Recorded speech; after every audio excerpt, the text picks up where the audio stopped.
What's up, everybody? This is Shannon Clancy, Program Director for the Junior Wizards, and welcome back to the Monumental Coaches Academy. So our guest today is an assistant coach and the Director of Player Development for the Wizards, Coach David Adkins. Coach, thanks for taking some time out and speaking with us today. Well, thanks for having me, Shannon. So one of the first things, when I first took this job in 2017, I'm not from the DMV, I'm from New York. And I started interviewing staff, and every single coach that applied for a job with our camp, it was almost like on cue. They'd be like, "Oh, David Adkins is my guy. Have you met David Adkins yet?" So right away I was like, "All right, so I need to meet this guy, and I can't hire every person that says he's their guy because we just don't have enough spots." But so it was immediate right away that your influence in this area was pretty big, and just digging into your background, you can see why. So you tell me if I'm wrong here. When you first left college, you didn't even get right into coach. You were doing car detailing. Is that right? It was, well, first, Shannon, I apologize. That just means I'm old with everybody. But the DMV has been very good to me. But no, Shannon, when I came out of college, I played in college, played at Old Dominion, played at Radford. And then when I came out, I obviously had dreams of going overseas. I couldn't play in the NBA. I wasn't good enough for that. And those kind of things didn't work out. But I started, even in the summers of when I was in college, I started cleaning cars. I worked for a guy, and back then detailing was a pretty big thing. It was a great way to make some good money, easy money, so to speak. And I did that. And when I came out of college, I needed one class to graduate. So I took it from George Mason. And to supplement my income, a buddy of mine owned a gas station at one of the busiest intersections in Reston, Virginia. And I put up a sign and I started cleaning cars, and it kind of just blew up a little bit, to be honest with you. And when did you start with the coaching? Was that something that you knew right away out of college you wanted to do, or is that something that took a little time? Shannon, basketball has obviously been very important to me and my wife. Our first dates, funny story, our first dates when we were both seniors. I met her again when I was a senior in college in the summer when I worked out. She'd rebound for me before I took her to the movies. And a true story, before I would take her to the movies, and she'd actually ride her bike when I would do my road work because I worked out a lot. So it's always been a part of our life, our family's life now. But when I got out of college, didn't know what I really wanted to do, wasn't going to play. So I kind of got into the detail and started my own business. I did that for almost 10 years and got into coaching at 28. A buddy of mine, Bobby Dobson, who's still the head coach at Washington Lee High School in Arlington. We went to high school together, went to Flint Hill Prep. And he got the head job there, was teaching there. And he asked me if I wanted to be an assistant. So it was an opportunity to kind of get back into it. I was there with him for 4 years. And then I went over to Herndon High School with Gary Hall, who is a Northern Virginia legend. Scotty Reynolds was one of his players he had, as a host of many others, but ran a really good high school program for a public school because you coach the kids that come through your door. So I was with him for 2 years. And then I moved back over to Montrose Christian with Stu Vetter, who I played high school for at Flint Hill. So I started working for Coach Vetter at Montrose. And when did this reputation as the player development guru, when did you try to find that niche where that was really how you were was it just the opportunity as the assistant at these great schools and it just was where it went? Because you're known obviously for your ability to develop players, develop talent, and all these players that have come through the DMV that you've worked with. I mean, it's a laundry list of NBA talent. So when did that start becoming, all right, I can kind of make this my thing where I'm going to be able to really develop this talent and I'm going to make a name for myself doing this? Yeah, Shane, that's a great question. I've never really thought of it like that. When I left Herndon, it was kind of like when I was at Washington Lee and Herndon, it was more of a part-time because I had a full-time job. When I moved over to Montrose, I still owned my business. And I had a young man running it for me, but I was also a teacher in the school. So I was there from basically sun up to sundown, actually longer. Probably when I started at Montrose. And then when I got in front of some of the players that we had, Derek Breland, Marvin Lewis, Levi Watkins, I'm like, oh, geez, these guys can really play. And so luckily for me, there was a guy named, Coach Vetter took me in and guided me, but Kevin Sutton, who's a longtime DMV guy, well-respected, he was a peer, a mentor, somebody that helped me guide through it. And then Kevin Eastman was somebody I looked to, who's now used to be with the Celtics and the Clippers, and now does his own thing. And then a guy named Tate Slock was somebody that have kind of been my three people that I kind of leaned on about how to develop and get guys better.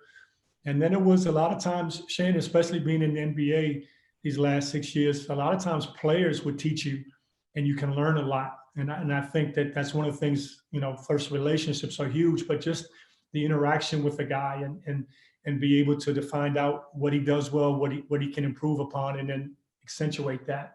But great question. When I got to Montrose, as I really got into, I was going to 5-star basketball camp. I was working that. It's a tremendous camp back in the day to teach, and it was in June. So all the DMV and the DC schools would go down. So great talent.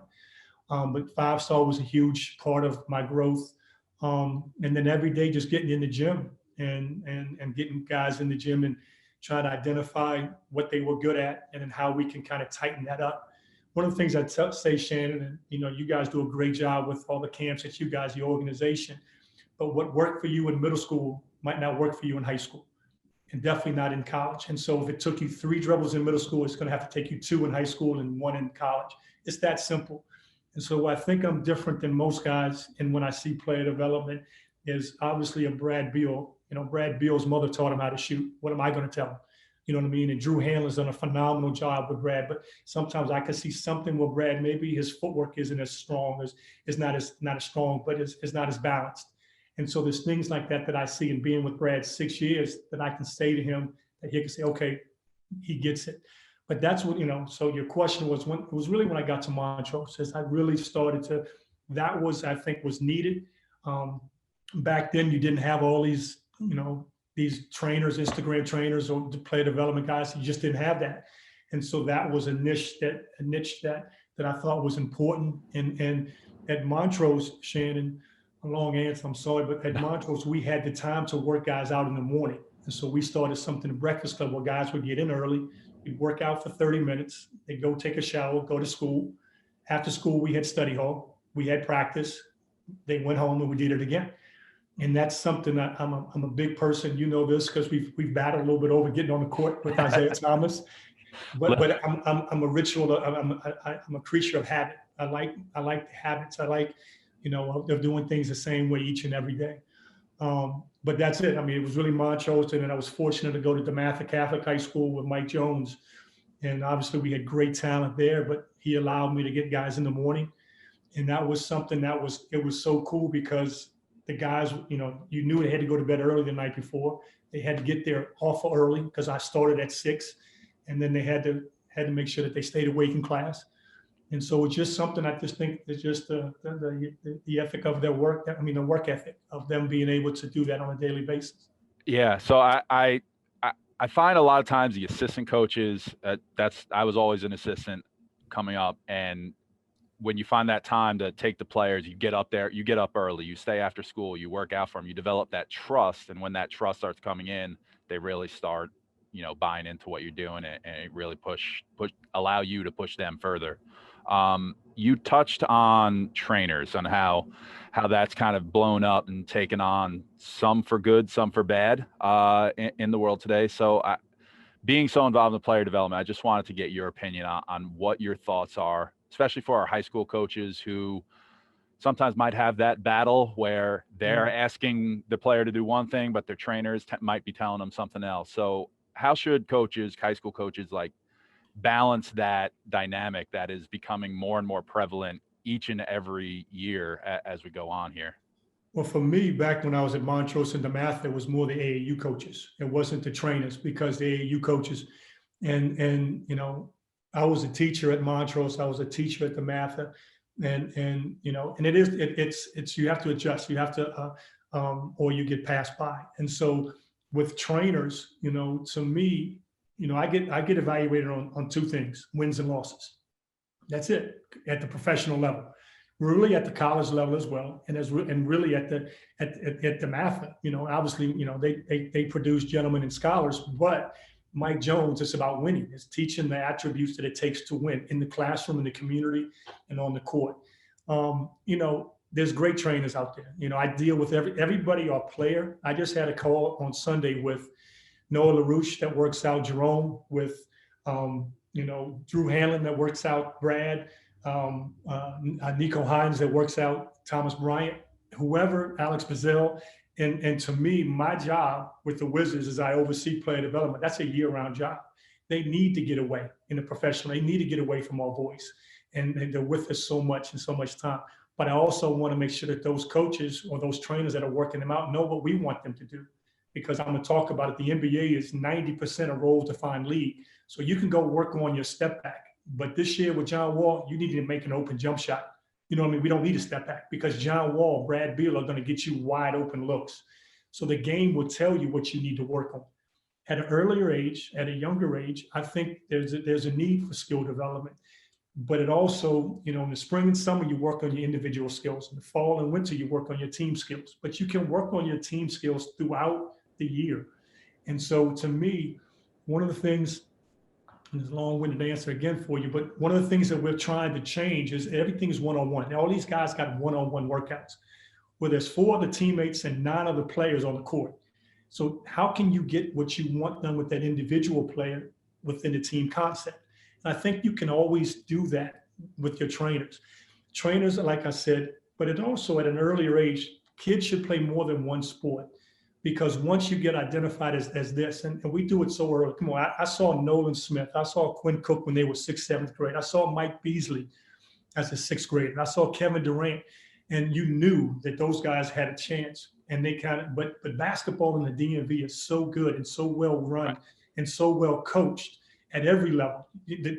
Kevin Durant's dad, Wayne, has a great AAU. Keith Stevens does a phenomenal job with what he does. But he also works with the high schools. And even at the grassroots level, to me, teaching them to dribble, pass, and shoot is so important. So that's a piece of it. But also it's a piece of being a part of your high school fabric, of being a part of the high school team and community. And so I think you can work it all together. So I think it's a need. And if you don't deal with it now, then you're going to lose the kid. Right. And last question I have before we hop into to the topic you want to discuss today. So, when we're taping this, it's right before draft. So a lot of your role would be evaluating the talent that's coming in to see, all the different picks and allow management to make that final decision, obviously with your input as well. So for our coaches watching who are coming up on tryouts and everything, so what should they be really looking when they're putting in their drills? What can they do? What would your advice be on really being able to analyze talent, really be able to see who might help down the line, whatnot, whether that's something that's for a team situation, whether it's in January for AAU season, whatever it is, what should our coaches be looking at talent-wise for talent development as they're going in? Excuse me. Well, Shannon, for us, for the NBA, a little bit is we'll bring guys in the past before COVID. We'd bring guys in with 5 other guys and work them out. We're not drafting a player for that one workout. We have a management staff that's chaired by Tommy Shepard and scouts, pro and college scouts that go and see these guys and dig up all the intel they can. When they come into me, when I would do this at Montrose, and not as much at DeMatha because we had most of the kids that came to DeMatha, we already seen them play enough. But at Montrose, I'd work a guy out. And we had a kid named Man Closeout that played for us at Montrose, played in the NBA, played in Europe. And when we brought him in, I can tell right away when I watch a kid work out, his footwork, I want to see his footwork.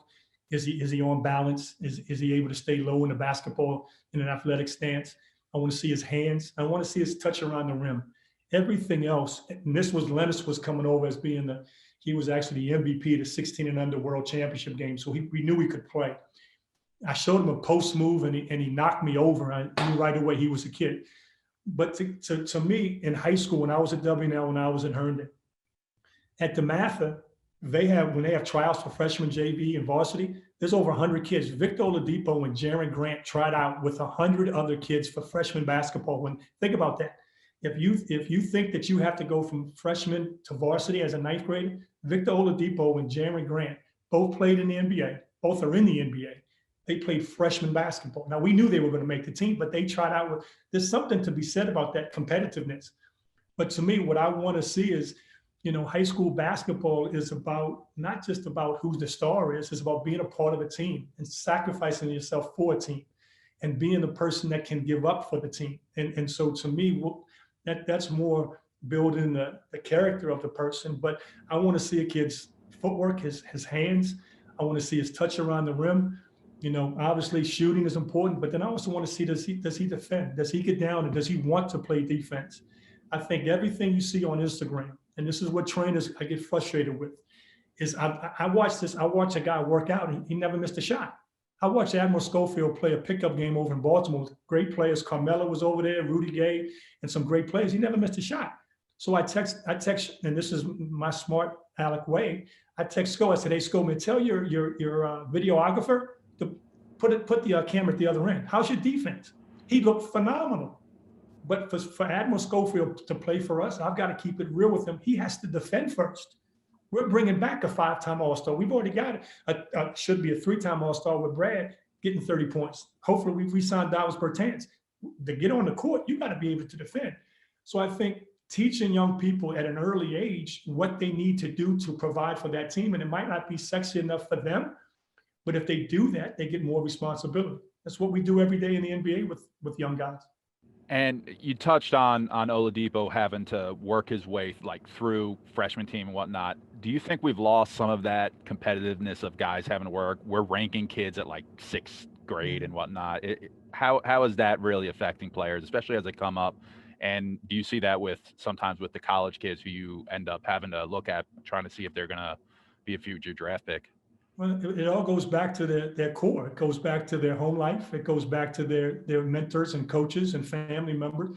It goes back to, have they been taught the 2 letters? No. And to me, we live in such a right now society. Amazon Prime, I can order something on Amazon Prime and have it here this afternoon. What do you, right. I mean, and to me, I've said this on numerous Zooms. One of my favorite quotes, and I say this to young people all the time: the journey of 1,000 miles begins with a single step. There's something to be said to struggle. There's something to be said to get up every day and work your way.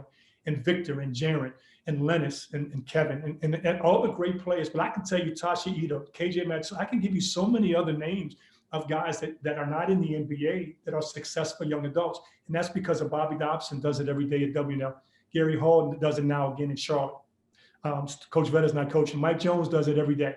The people that DeMatha put out on a daily basis, not just, everybody gets the Markelle Fultz, all these guys get great, is everybody else that gets out. And it's because of the atmosphere that DeMatha commands and demands you to do, to be a good person, a gentleman and a scholar on a daily basis. So to me, with all the high school coaches, you can see I get excited because you have an opportunity to change the way we're doing things.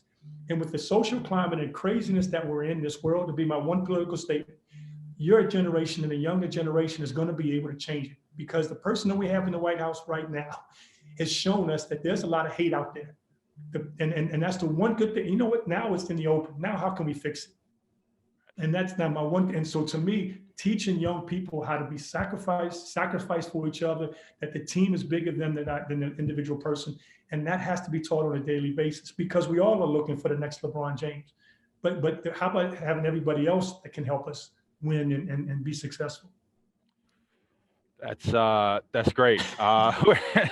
We're going to have to transition into hoops now. I mean, we could talk about this all day, but what'd you have for us today? What did you want to show everybody? A little bit of because I know you've had Rich and Rich is tremendous, a tremendous young coach, and then obviously Landon Tatum, another great young coach. I've been fortunate, Shannon, to be with some really great young guys that are willing to listen, and I learn from them every day. And so they've gone over some great things, and kind of what I've done a lot of Zooms, and what we've kind of changed a little bit with the Wizards is a warm up, a basic practice for the Wizards. Is guys who come in and get pre-practice work. And so the young guys come in for an 11 o'clock practice, and that pre-practice work will be 15 to 20 minutes. We want to condense it. We get in them, get out, and that's really their individual work. And then after practice, guys get their shots, and that's when we kind of build team chemistry. That's how Scotty wanted to build it. And so once we start practice at 11, guys have already come in. They've been in the training room. They've been in the weight room. They've been on the court with one of the coaches. Now we go to practice. Practice starts at 11, and this is an NBA practice. And so this is kind of getting into what you want me to talk about. The first 10 minutes, we do a warm-up. And what we changed, Shane, I think will be so helpful for your high school coaches, is that our strength coach would do a static stretch for 2 minutes. And then Mike Williams, who's one of our young player development coaches, would go through a ball handling routine, which we really got started in COVID when we had to shut down the season. We did 2 days a week on Zoom calls, and Mike would do it. We had Ish Smith was in his garage. Rui Hachimura was in his living room because we couldn't go outside. And in DC, Isak Bonga was in his living room. And we did a ball handling routine. And it was so well received. When the guys came back to us before we went to the bubble, everybody's handles gotten better. And I tell guys, every day you can work on your handles for 5 minutes. By the end of the week, all right, you've got 25 minutes in 5 days a week, and then you're going to be better. And so the guys saw that. And so we would do a 2-minute stretch, and then Mike would do a 2-minute ball handling routine. Then Blair, at that time, our strength coach, would do an active stretch. Then we do an active stretch with the ball. And you saw all of our guys. A lot of times in the NBA, when guys are stretching, it's just a chit chat and guys, but they were all into it. It was tremendous. So we got them loose, we got them active, we got them ball friendly because the ball was in their hands. So that was 10 minutes. The next 10 minutes coach gave to me and my staff, and we would be able to do basketball warm-up. So we would do a 3-man weave, go down, they would sprint back into transition defense. So they're getting basketball. So we would call these combination drills. And the combination drills I'm going to show you are very simple, but you're taking offense to defense or defense to offense. And so now you're incorporating what we want to do. So the rest of practice would be 15 minutes of offense, 15 minutes of defense.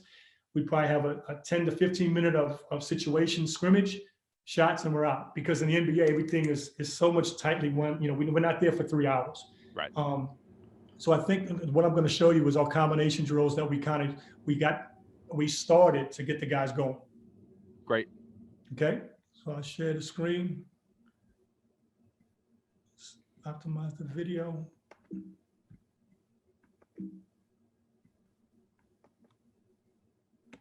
So these combination drills are basically, so what we do with the Wizards, we have an offensive coordinator, which is Mike Longobardi, which is Robert Pack is our offensive coordinator, and our defensive coordinator is Michael Longobardi.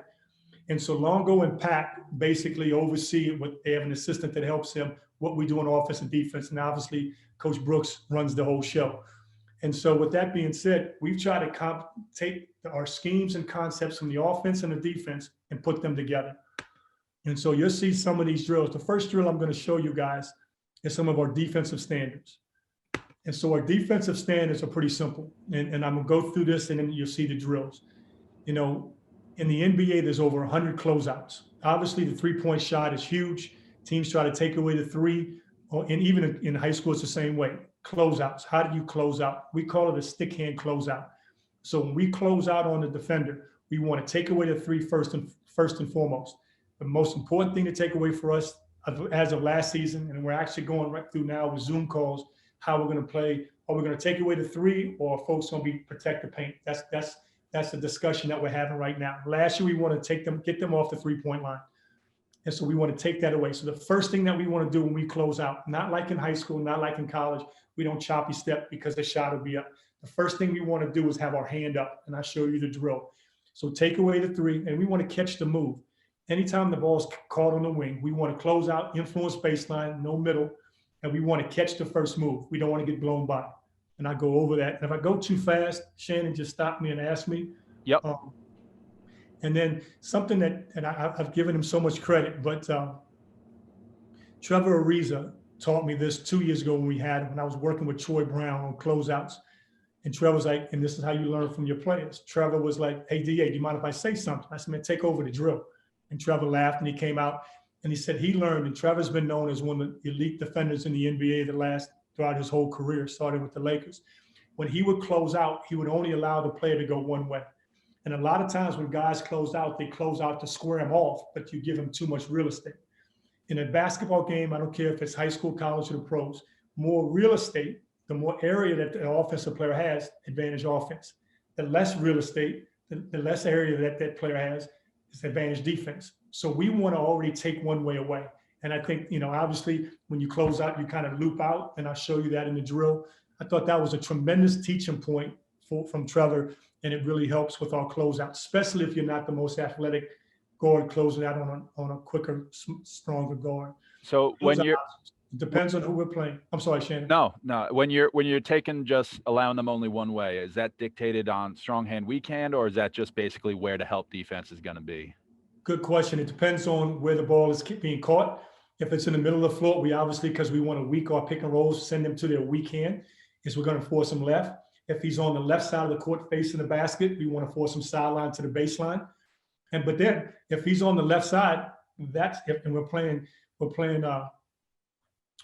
James Harden, we probably want to send him middle. So that would be scout specific. And so you're right. So it is kind of scout specific. And so that kind of gets to the next one, closeout options.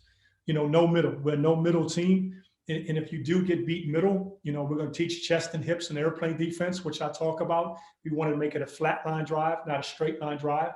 And that sometimes happens because the NBA players one guy can't guard anybody in the NBA. It's just that talented of an offensive league. Sometimes we want to, influence him into a crowd. If you get beat, maybe, we call that shrinking the floor, bringing him into other people. And then KYP is just know your personnel, kind of like we said about James Harden. We might want to, like Klay Thompson, you've got it. You can't close short. You've got to run him off the line, but then you got a rear view contest.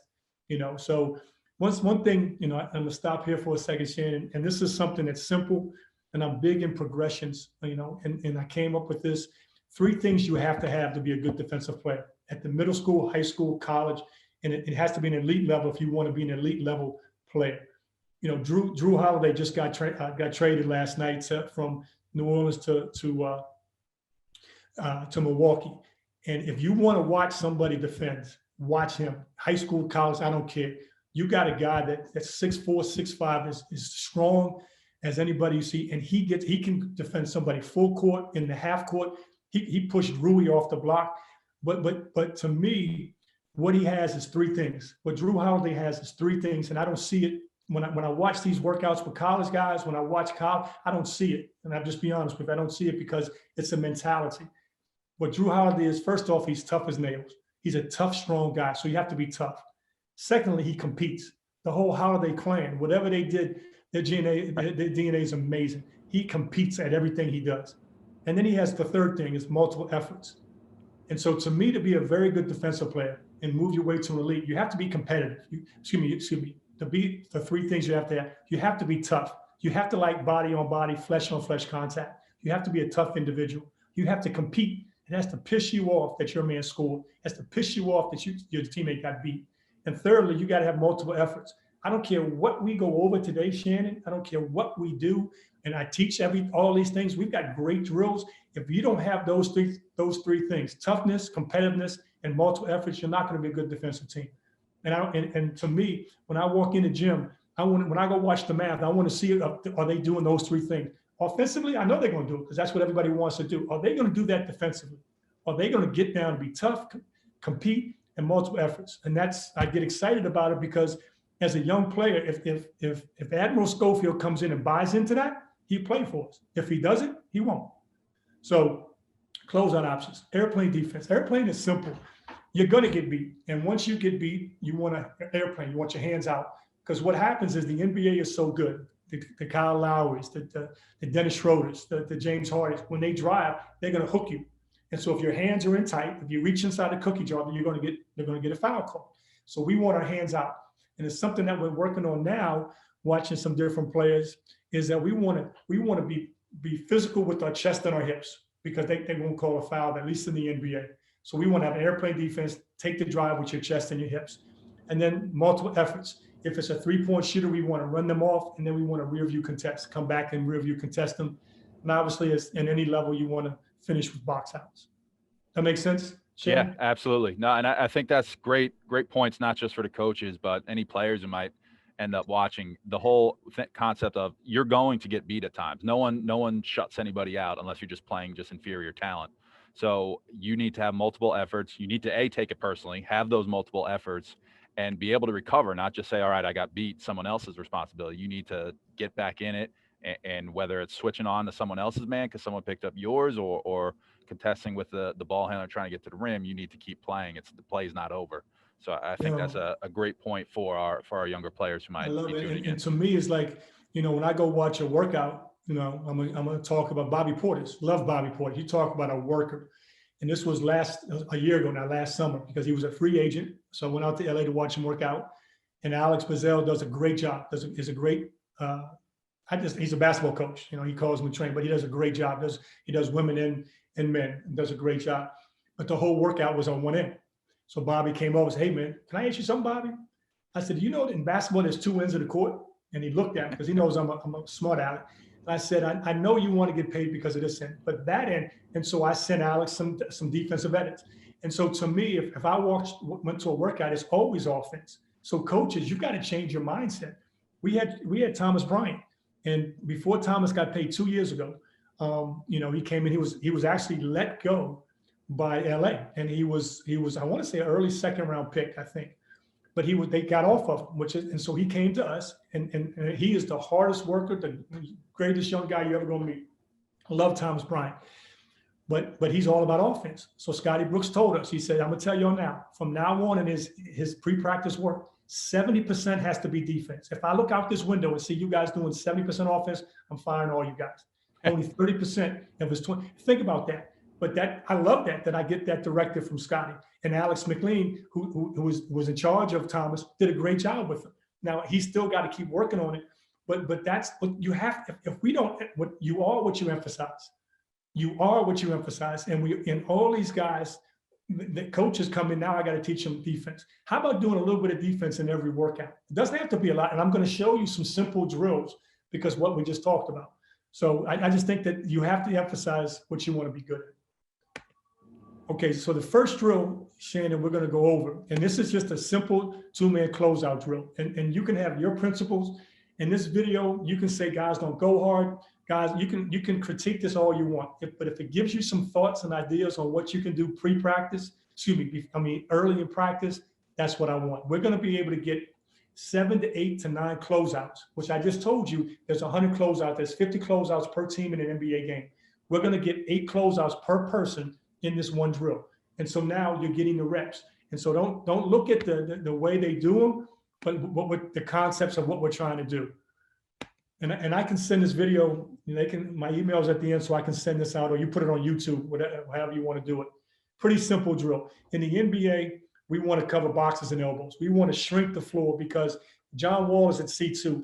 If all he sees is P1 closing out on him and he doesn't have P2 at the nail, if he doesn't have somebody in the corner stunting, then John Wall's getting by. There's not many players in the NBA that can guard John or Brad, James Harden, Kevin Durant one-on-one. You need to have help. And so these concepts are still in it. So basically, we're just going to throw the ball to one side, stick hand close out, he gets back to the nail, and the ball goes to the other side. Pretty simple. Let me turn the volume off. So you see, we start up. We got Thomas Bryant and J-Mac here. So stick hand close out. First thing we want out. Stick hand close it. Take away the 3, and they just rotate right on. Isak, stick hand close out. DB, stick hand close out. Really, nothing, and they're going to switch sides. Nothing. You're not going to see anything that's going to wow you today, Shannon, but it's just getting the guys. And this is after the 10-minute warm-up with our strength coach. Now we're going right into this. Stick hand close out. Get them thinking defense and then switch sides. The next piece, everybody would go through both sides. The next one is called airplane. So now when I throw the ball to C2, so that C2 that coach is going to drive, we're going to take it with our chest on our hips. So now they're getting a second closeout. So that right there, this is something that's important. I'm running the drill, but KT, Chrissy Tolliver, is a tremendous player in her own right, great coach, and Landon are the 2 coaches. This is what young coaches can do. When the head coach is running it, coach your area. So KT, coach your area. She should be telling GP, stick hand, stick hand, stick hand. Give them cues, whatever your terminology is as a coach, whatever your terminology is as a team and organization, whatever it is, your coaches should be echoing that. To me, the first line of great defense, Shannon, is communication, not talking, not hey, bat it, hey, bat it. No, that's communication. And so right now, J-Max is saying, I got the nail, I got the nail. GP says, stick, stick, stick. That's telling everybody else on the court that he's closing out to the ball. Well, KT could be telling GP what to say early on. So to me, that's how you start to get your team to communicate and talk, but he closes out, he's going through the drill. And I've shown this edit so many times. But the first thing right now, his hands got to be up because KT can make that 3, but they're just doing the drill. So I should have stopped it and went over. Yeah, it's just developing those habits every day of not the communication part, getting to the spot, getting there, and really drilling it into these guys' heads. I mean, that's something that's very transferable to our youth coaches. So it's simple, but think about it too, Shannon. It's like we all get on the line and work on, but now we're telling them elbow, elbow, elbow, nail, nail. Give them the cues, because to me it's like if I'm writing this example here, if I'm P2 and it's a different, right. but I'm closing out on C3. If I know that P1 is at the nail, I know, you know what? If I get beat, if I can influence, I can't get beat straight line. I've got to guard my yard. But if I can influence them flat line drive to the nail, I've got my help. Right. You know that someone's got your back. Someone's there ready to help you out, and you feel more confident in doing what you need to do out on the perimeter. And so this is just 2 people. You can add, people always ask me, to me, I just want to get as many reps as I can. You can add a big at the dunker. You can add a weak side, because the lowest person should be the best communicator because they see the whole floor. The lowest person, which is usually the guard, usually the big, should be the best communicator on the court. So this one now is, and you may go through it as we go through here, but will you progress from, so now you have 2 players on the floor. Well, then you add that 3rd person, add a 4th person, progress all the way up to a 5-on-5, or you just go through the small sides first and then put it together at the end? No, that's good question. But usually for this, because we're going to go through shell drill in our defensive segment, where it's 4-on-4, 5-on-5. We're going to probably start doing more 3-on-3. This is just more just to get them the reps of closeouts. And I've got a lot of different drills we do. In their pre-practice work, we might do a 3-on-3 where it might be a mid pick and roll with the weak side has to tag the cutter. You can add all those things, but to me, it's like we want to get stick hand closeouts. We want to get the airplane in. We want to get the runoffs. And so this is just kind of a quick way to get them going. But you can always add more. But to me, it always comes down to a 1-on-1 game, a 2-on-2 game, a 3-on-3. When it becomes 5-on-5, you've got a pretty good team. So I think that's important. So cool. This one is now. So now basically what we're doing is he's going to drive it, another airplane, 3-point shooter, run him off, and then rear view contest. Make him move a little bit. Like I said, don't look at the effort because this is mid-season, and that's a foul. The one thing that we're looking at this year, and our analytics person brought to it, is always contest with the inside hand. So on the right side would be your left hand, on the left side would be your right hand. And that's something that we're looking at. So, that we're always trying to get better. But with this one, so on this one, if he's running them off, with Troy running them off here, he would contest. He'd go right by with his left hand, because we're looking at numbers. Does that contest with the contesting with your inside hand? Does that bring down his 3-point percentage? So that's regardless of whether it's a right-handed player or a left-handed player. It doesn't matter. And so we're looking at it, Shannon, because I'm like, because we want to influence middle, but it's really on, he's already in the shooting motion, or he's like this where we're running him off. So right now, if Troy runs him off, he would run them off with his left hand. And so now his left hand would be up quicker, and it's not going to cross his body. And so even in the NBA, we're looking at, and can these guys learn that? Because if you look at it, so right away, we know KT's a great shooter. That's Steph Curry, that's Klay Thompson. We got to run him off. And everybody else has to be shifting over. The weak side has to be all the way over if he drives. Because if she drives baseline, you're going to see in a drill, it's Esox. The low man always has the help. So it's just something we're looking at. And in high school, I don't know if you can do that. But right here, so now Esox would contest with his left hand on the right side. You see how he comes out with his right? Yep. And so if he gets his left hand up quicker, does that take away the wide open 3? And so, that's something that we got an analytics, Dean Oliver's working on, because right now his left hand should have already been up. Joe Ingles I just got an edit that we put together for Joe Ingles, who could be one of the least athletic guys in the NBA. And it helps that he's got the defensive player of the year, Gobert, in the back, and you funnel everything to the rim. But he does a great job. And he guards Brad. He guards Devin Booker. He guards the best players. and he uses his length as good as anybody, but he would have closed out with that with his left hand. So by having that outside hand, that's also with your footwork, because your top foot's going to be up because you're funneling everybody to the baseline. So now because your top foot's up, your outside hand is up also. Okay. It's tough. So our question as coaches, are we allowing middle? And it's really, as we've watched it, I don't want to get too, as we watch it, we still want to close out and influence, but he's shooting this. And this to me, that's the understanding, is that if he's already in this, going to a shooting motion, then we've got to get our hand, the closest hand does make sense.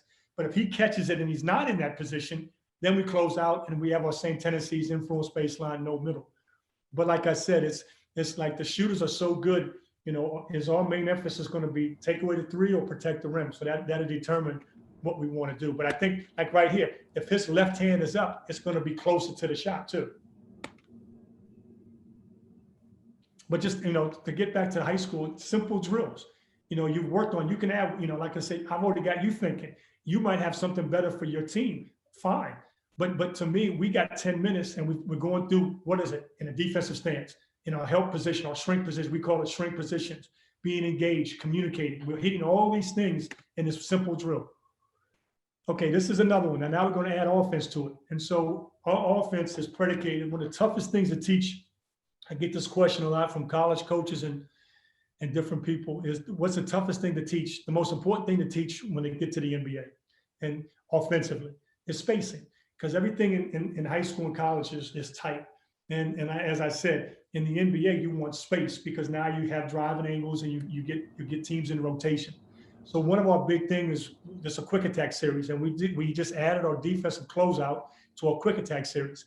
And our quick attack series is a rack attack, is a drag, is a catch and go from the corner, is a slot catch and go. And you'll see we just added some defense to it, but we do this on a regular basis. This would be something that we don't have a game the next day because now I'm getting them going up and down the court. And so this is simple. And so basically, let me move this so you can. So you can see here is basically coach is going to throw the ball to the corner. So now we get another closeout, influence baseline. And then Pete, the player, is going to get a full court attack to the rim. Simple drill. But now we get everybody goes through this, not just our point guards, not just our wings, not just our bigs. I tell guys all the time, I get a lot of credit for developing players. I've been blessed to have great players. I develop players, not numbers. It's important that you're 1, 2, 3, 4, 5, but it's important that you know when to dribble, pass, and shoot. And so everybody wants to do it, so we have our big do it. And so your drills up to this should be getting your big to be able to handle the ball. So look at in the corner. Don't look at Rui going. But down in the basket where I am, Landon's going to throw the ball to the corner. GP is going to close out, and then he's going to get a full. He closes out. Now he's going. He just gets a rack attack. And everybody gets it. Everybody does it. Just a quick. And they got a couple different angles we'll show you. Eastside closes out, and everybody goes right into it. So you get a different angle. Close out, now he's going. So go ahead. Is this, so when you guys are, obviously you got check and go, you want the wings breaking out on a rebound. So that's who you want to get out. You want them to get out right away, no matter who it is, whether it's a guard or a big, you want them breaking out. Or is it dependent upon the player? Yeah, so good question. You got good ones for me, Shan. It's more, this is a drill we want. Obviously, especially in the slots, a lot of times you're contested three, because in the NBA, usually they only send 4 and 5 to the rim. Transition, the first thing you want to take away in the NBA is transition offense. You can't give up easy baskets. So on the rise of the shot, 1, 2, and 3 are sprinting back on the rise of the shot. And so it's a little different concept. You could add stick hand, close out, box out, now go. But for us, if he's shooting that thing in the corner, the guy in the corner usually, unless he knows he's missing, he's got to get back on defense. So listen to what I said, on the rise of the shot. And then that's, if you watch a great team, Utah, they practice it. It's probably the best in the league. On the rise, they're already back. They don't even look to see if the ball goes in. And so this, if I were a high school coach, and I would probably tweak it a little bit, and you've been around NBA players, sometimes they're not the easiest to deal with on a daily basis to get them to do what you want. The great ones, and Brad's the great one. He works hard every day. He leads every drill. A great example, because John's been out 2 years. When I start a new drill, I go right to Brad. Hey, B, this is what we're doing today.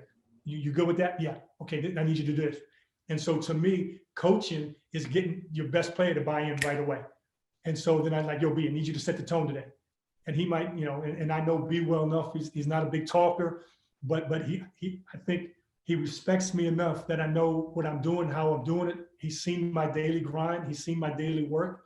And so we have that relationship. And I know him off the court. I know Kamaya's wife. I know his key. I mean, I'm kind of jumping off the subject, Shannon, but you have to know your players. Yeah. And to me, and John's in the workout. John worked with us in Toronto, was his first workout back. It took the whole workout to a whole nother level. Hey, J-Dub, this is what we're doing today. Got you. And some days he might say, forget you, DA. And then that's fine. I keep moving. I find somebody else. But they've earned that respect. Hey, DB, Dallas Bertans, who's coming off a great year, and hopefully we re-sign him. He knows his body. He had 2 ACLs when he played in Europe. He knows what we doing today? How hard can you go? Now the young guys, first 1 through 3, I don't ask them that because they don't get a choice because they don't deserve it. But if you've been in the league 7, 8, 9, 10, CJ Miles, 15 years, you're going to get the respect that you deserve. So I think that in this though, you can add the box out before they go. But there you go. You see Mo Wagner working on a simple, layups. Same thing. So now we just switch sides. And now what's going to happen is they're going to push it up right into a drag. Really simple drills. Look in the corner. So right there, Troy closes out, goes across. We call that a banana cut, sets up. One of our coaches, Alex, sets a drag. He gets to the rim. I'm getting a little conditioning in. But you see everybody's going through it. Rui closes out. He's out. So now this is our second progression. And 1 through 5 doesn't matter. Every player is going through. All 12 guys go through the drill. This is the team warm up. So like I said, they've got team warm up, they got team stretch, team warm up, and then they go into our offensive defensive concepts. So the same thing. So now we've added stick hand closeout. Now we're going to add the airplane defense from the earlier drill. It's down here, drives, airplane. Now he's got to sprint up the floor because now what we want to do, especially with John coming back, and Cam threw it too early. Our wings, you have to flatten the defense. He's got to get to the corner, and this is one of our offensive concepts, catch and goes. IT's running so much better. I was with IT out in LA. He's moving, his hip is so much better now. Same thing, close out, airplane, get up the floor. And so this is still early part. This is so I had 10 minutes on the clock. This is 5 minutes into the workout. We probably did the 2-man closeout. This is just a simple drill that I got 10 minutes to do. This is the third. So Brad gets all the way to the corner, catch and go. You can work on different finish. I'm a high school coach. Okay, let's work on strong side finish. Let's work on a weak side finish, reverse. Let's work on a second level move. Let's work on a floater. Whatever you want to work on, you can script it. J-Mac, get to the corner, get to the rim.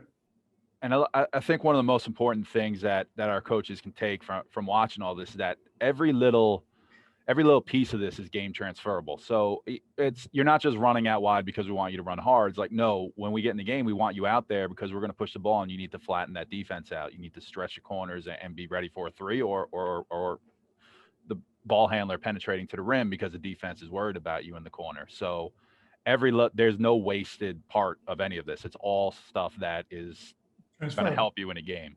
You're trying to simulate how they're going to play. You can work on it, but they're also getting skill work. They're getting dribbling, passing, shooting. They're getting footwork. And so now we add this to it. So now he's going to close out. We swing it, trap the box because he's a low man, verticality, and then he's going to get a slot catch and go. So now we've added 3 different concepts. So look down there. He closes out. Closes out. There's the E-sock at this end. He drives, trap the box. Then he gets out. Slot catch and go. That's a good example right there. And Isak is somebody just turned 21. He's going to be kind of our utility knife. Stick hand close out, drives it, traps the box, gets out. It's a slot catch and go. One dribble, he's at the rim. Stick hand close out. Here's Smith, great guy. Trap the box, he's out. 10-year vet, he knows what it takes to be successful. But everybody does it. Stick hand close out. So now you're seeing it. He made him do it twice. Trap the box. Always want to trap the box outside the block. But you see, everybody goes through. It's a quick hitting drill. Now we're ready to go right into practice. This will be the last drill we did for these guys. As you can see, I got 45 seconds on the clock. We want to play quick, especially now with John coming back. We were the 7th fastest paced team in the league last year. Now we added, John, we should be even better. So now this is the drill I was just saying. So now it's the same thing. Stick hand close out. We're going to trap the box. You're going to see Brad verticality, where drive, where you go straight verticality. Then he's going to get a headman to the rim. Stick hand close out. Trap the box. Coach drives verticality. Now he's out. So now we've added 3 different. Here's my best player. Here's our best player who we're building things around. He's leading the drill. Stick hand close out. Traps the box. Good effort. You saw right there, KT told him because he forgot the drill, which is fine. KT points. Well, maybe that was a shot. And Jarrell drives. He's out. So how many times does guards get in verticality? You like a charge, but our bigs need it. J-Mac, professional scorer. Good. So everybody was getting reps. And this is great. So now you see where it started off a little bit slow, but J-Mac is in the drill. Watch Gary Payton. The only reason he's in the NBA is because he's tough, hard-nosed, and he wants to defend. But look how he comes on the court. So a coach on the baseline should be getting the next guy ready to go. That's how coaches around the perimeter help. I'm running the drill, but GP does it on his own. One thing I'm going to tell you is I learned from Coach Gergerich, is one of the best coaches in the history of the NBA, is that he watches coaches in practice. You shouldn't have conversations with other coaches. You should be engaged, so I try to do my best, and I teach my young guys, I don't want to see you. Unless you have a question, I get that. But when a coach is demonstrating, when they're doing what they're doing, get away from everybody, focus in and lock in. Because a player might ask you, and if a player asks you a question while coach is going over the drill or going over the concept, tell him to shut the hell up and listen, because he's probably going to answer that question, and then you help him through it. But a lot of young guys ask a question, and that coach is already going to give him the answer if he just listens. But just a really, really simple drill. Stick hand close out. And Gary Payton, made our team, was a G League guy forever, made our team in his first game he played at the Knicks. He had 17 deflections and steals. He had 11 deflections with 6 steals in the game. It was a phenomenal game up in New York. And that's how he's got to play in the league. But you see, everybody comes in quick, and it's a quick hitting drill.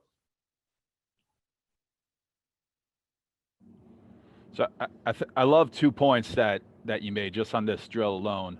One on Brad, but we'll get to him in a second. But just on assistant coaches, every opportunity is a chance, not just for your team to get better, but for you to get better as a coach. So if you're not really keying in on what the head coach is talking, you're not helping anybody. You're not helping the team, because the team's going to miss something because you're doing whatever it is you're doing instead of focusing in. And you're not going to help yourself, because you might miss something that's going to help you as a coach going down the road. So I know you see that a lot with some young assistant coaches. They're a little young. They just got out of college or something. They're close in age to the players, and they might goof around with a little. That's your time to really build your ability up and build your knowledge base up and your respect amongst the players, that what you're talking about also. And you're only going to help. Line. Yeah, Shane, excuse me. It's a fine line. I mean, it's, of being their friend and being their coach. And I'm 56 years old. I don't need any more friends. And people ask me all the time, hey, can you get Brad Beal's autograph? No. My wife asked me, no, because I'm not his fan. I'm not his friend. I'm his coach. And so my own family, when I first got in the league, I got so many requests. Hey, I've got this lottery. I got this. I'm raising money for this. I'm like, I can't do it, because once I cross over and ask them that, then they look at me differently. They've got enough fans. They got enough friends, and it's tough. But I'm gonna tell you this is 2 things that with young people when they come in to work with the Wizards, and if they're on player development, I'll walk up to them in practice. Hey, let me borrow your pen. If they don't have a pen, I'm getting them out of the gym. If you don't have a pen and a piece of paper, you might be the smartest person. I take notes. I take notes on everything. But if you don't have a pen and a piece of paper to write down a note, a thought, a concept, a drill, a diagram, whatever it might be, then you're not getting better. And so to me, that's imperative that you always have a pen and a piece of paper and you're ready to take notes, and then you get home and you put it down to something permanent. And that second point, just on Brad, just having your best player or one of your best players be the guy who kind of sets that tone, it changes the whole dynamic with the rest of your team. Because what is anyone else going to say if Yeah. that guy is doing what they're supposed to do and that guy's buying in every day and really going after it? And I know that's harder sometimes for our high school coaches, especially this day and age. But if you really get that guy who is your best player or one of your two best players, and they're really buying in and really going after it on every play, everything else just rolls into place. Well, even, when I was in high school at Montrose and DeMatha, I was blessed because our best players were our hardest workers. And it has to be that way. And it has to be where they lead by their example first before they use their voice. They lead by example first before they use their voice. Because a lot of guys think they know how to lead by demanding or degrading people. No, show me you do it first. And I think that's the one thing that I can always hang my hat on is that I'll probably be the first man in the gym, whether it was Montrose, DeMatha, or the Wizards. I was so angry with Chad Iskey because he would beat me. That's when before we had the practice facility, he beat me. And maybe it was competitiveness, but I like getting in there early, preparing myself because you prepare, but then you have to adjust. So, but now Brad is somebody that I've been with Brad 6 years. He's starting his 9th year in the league. It's phenomenal to see his growth. It's phenomenal to see John Wall's growth from the injury and what he's going through, what he's done this past summer and off season. He was in LA. I'm really, really excited for what we have coming back. And with Brad's leadership and John's one thing about John is his competitive nature. That's one thing he has an elite level, and his ability to come back, and we put those two guys together and we added, Rui's, maturation. We had DB. We've got some nice pieces, and we just got to get to work. So, all right, last thing we're going to go over. This is just a simple drill. We're going to get a corner closeout. And then big thing with us is corner threes, is being able to, especially now with John coming back, is the 2s and 3s, or whoever the wings are, to get up the floor, get to the corner. Because you can remember, Shannon, you've seen it. He gets into the paint. Ish Smith gets into the paint, and he's looking, the spacing in the NBA. We want guys in corners, slots, top of the key, and dunker. If we have a 4-round-1. So we want corners, slots, top of the key, dunker. That's it. And those are spots that you've got to get to. And so those are things that we teach. You can just simple. So I'm going to have both sides going. I just alternate. I throw the ball to the corner here. You can see where I am at the left side of the screen. Close out. He's gone. Simple drill. How many threes can you get up in a certain amount of time? Everybody runs to the corner. Get to the corner. And if you notice too, Shannon, is that I want passes coming from where they come in a game. I think a lot of times when you're working guys out in a workout, guys stand at the top of the key. Well, if you notice all workouts, you've seen them, I move all over the court because that will simulate where the ball comes in the game. If I'm grooving a shot, you see where Rui is always in the front. But then when we start moving, he might be off a pick and roll. How's it coming? It might be off a drive and we call it a spray out 3. So it might be a baseline spray out 3 to the corner. Might be a baseline drive, spray out to a slot. And so to me, that's important to coaches, especially when we're simulating drills, to make the pass from where they would in the game. Yeah, that's an excellent. I mean, so many drills just start, coach just stand at the top of the key. But how often are you going to get a pass in the corner from the top of the key? I mean, it's going to come off penetration or it's going to come off a swing from the wing. It's not going to come straight from the top of the key. So I think that's a great point for our coaches out there. So here we go. I mean, that's a great stick hand closeout by Thomas Bryant on the left block. And he's out. And it's just adding simple drills and combination drills as we close this. And you can do it on both ends. In this workout, I'm getting some conditioning in. And yes, you know what? Some of the guys will go harder than others, but in the NBA, I've got high minute guys and I got low minute guys. You want the high minute guys to perform at 7 o'clock, and you want your low minute guys to get their reps in workouts to be able to perform at 7 o'clock. So here's my email and my cell. If you're putting this on YouTube, I think if somebody wants to email me, I've got a host of other edits that I send out, some of our defensive concepts, some other drills, and things that we do. So coaches, please reach out to me. Anything I can do to help you guys, I'm more than willing to do. Yeah, I know you got a coaches meeting to run to, but coach, this has been phenomenal. coaches are really going to get a lot out of this. So really appreciate you taking the time and talking with us today. This is really great. Well, Shane, I want to say, because this is the most you and I have talked. We need to break bread once we get out of this Corona. I appreciate what you've done. I've watched, and like I said, we've to the other coach, you've butted heads because when you have to deal with Isaiah Thomas and you're used to getting on the court, 3.5 hours prior to a game. I did that all over the country. But I appreciate. I mean, it touches my heart when I come out and you got the kids in stations, you got them working. Your coaches do a great job, and to me, at every age, you can find something in this game. Appreciate that, coach. Appreciate it. And absolutely, second we get some sort of normalcy, let's do that. Okay, All appreciate right. you. Thank you. Thank you, coach. All right, see you later.